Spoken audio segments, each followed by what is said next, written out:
All right, time to sand, Scotch-Brite, grind, wire brush, and generally get ready for paint.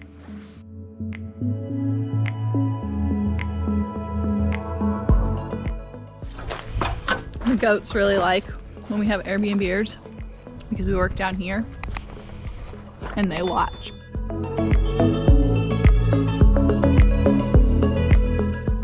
Aluminum oxidizes really quickly, so we have to sand the aluminum and then immediately, once we wipe it down with acetone after we sand it, and then we use a self-etching primer which actually has some acid in it to help etch the metal even better so that our primer will stick well, so that our top paint will stick well.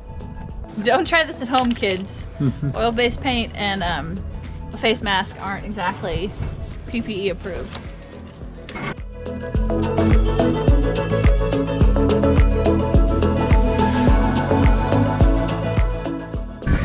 It's windy.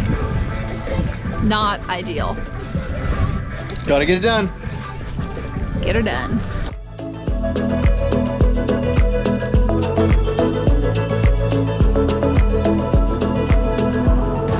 I think the paint fumes have hit him.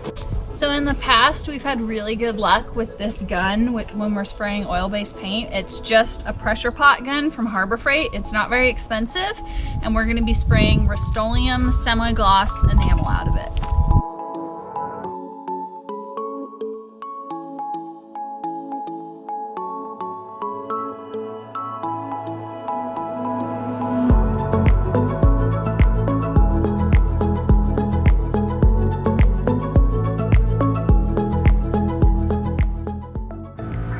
Alright, we've got all of the paint laid down. Gonna let it dry until tomorrow and then we'll put it back on the truck.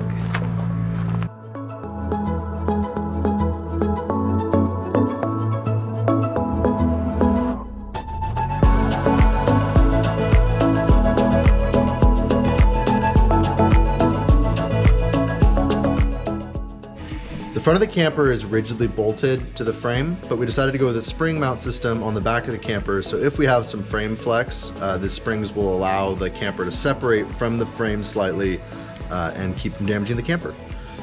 Basically, this will end up in here like this, with the spring clamping the camper down.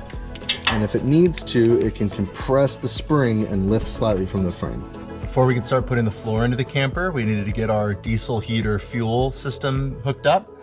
So we added a pickup unit to the factory fuel sending unit and then mounted the fuel pump right under here on a bracket off the factory fuel filter housing. A package from McMaster Car showed up. Sikaflex 252. 3M VHB tape and black aluminum rivets. These are the things we're going to use to bond our panels to our frame.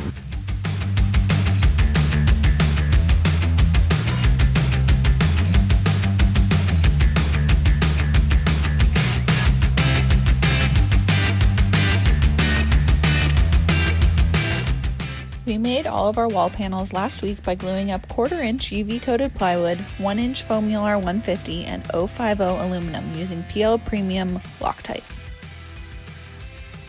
So the Sikaflex, we're using Sikaflex 252 to glue all of our panels in, and it is super hard to get out of the tube. It's a really thick, really sticky adhesive. So one guy on the internet said he had really good luck putting them in the oven. So we got our toaster oven from the tiny house and we're gonna put them in on the keep warm function at 100 degrees and see if that helps. Fingers crossed. Well, we just made our first cuts on the first panel. This is gonna be the roof panel. We're not wrapping these ones. There's just gonna be the bare aluminum. Pretty terrifying. Measure 72 times, cut once is the goal. Boone's living his best life over here.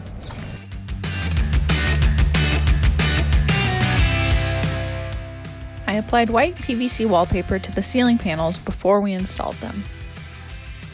First, the VHB tape was applied to the perimeter of the opening.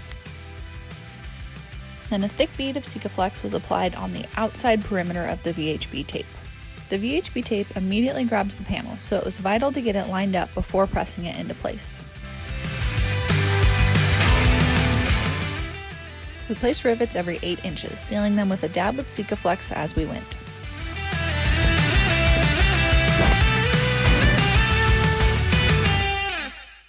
Got the first ceiling panel in, and we are pumped with the results. The VHB tape held the proper gap, and the rivets sucked the panels in tight. It's our first time ever using rivets, and I don't know why I haven't had a rivet gun my entire life. That tool was awesome. I pre-wrapped the wall panels in vinyl to match the truck body. We cut the vinyl away from anywhere the VHB tape and Sikaflex would contact.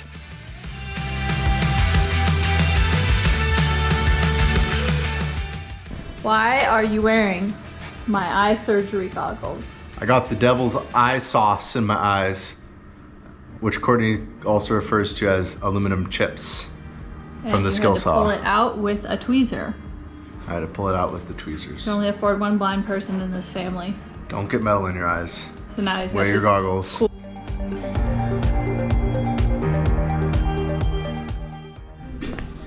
It rained last night, but it looks like our tarp structure worked to keep water out of the camper because it's still missing one roof panel up at the very front, and then the side panels, and then we can't do this panel until we do the pass-through for the cab, but that boot arrives today.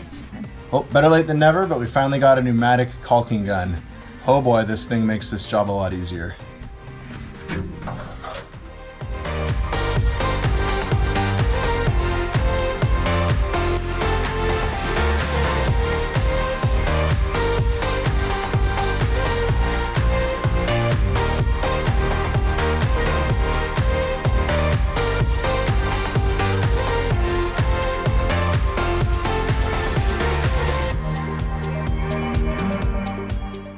All in all, the panels went in really well. They're flat, they're straight.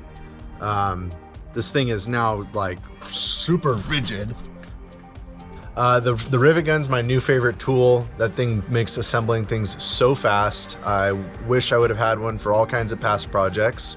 And then if you're ever considering working with Sikaflex, I highly recommend a pneumatic or electric caulking gun.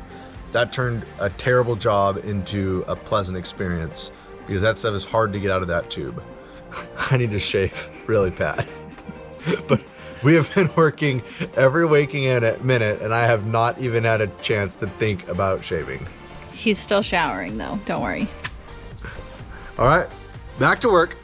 Make sure to hit that subscribe button and stay tuned for part 4 of building our ultimate expedition vehicle.